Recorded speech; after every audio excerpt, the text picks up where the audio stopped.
Uy, welcome sa cooking show ni Lods dito. Uy, akala ko magsasagat.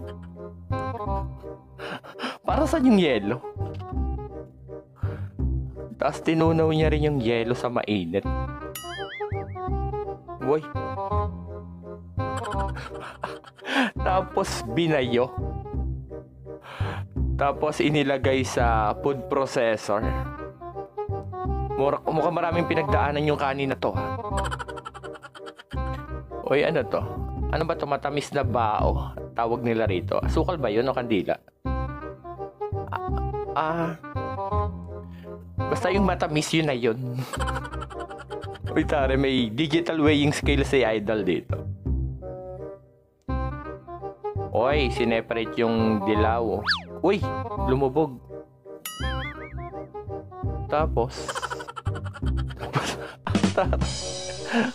dagdag hugasin yun, ha. Eto na yung maraming pinagdaanan na bigas. Ginawa niyang ano to, nilupak. Nilupak talaga. Prinito hanggang sa nasunog. Tapos plinaten. Tapos naglagay ng egg. Para visit. Minasa na niya. Boy, naging dough na. Ayoy. Tapos, uy, naging empanada na. Wow naman! Pinakulo ang empanada na may itlog. Oy, ang trabaho niyan pag ginapit-gupit mo isa-isa. Uy.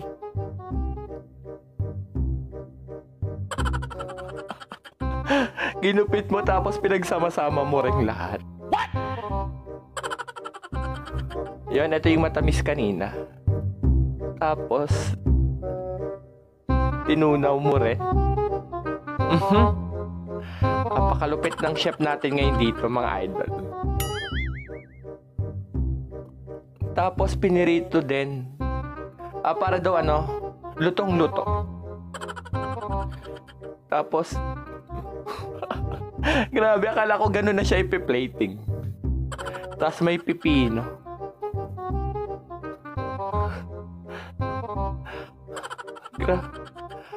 I-comment nyo sa baba kung anong luto to, mga lods.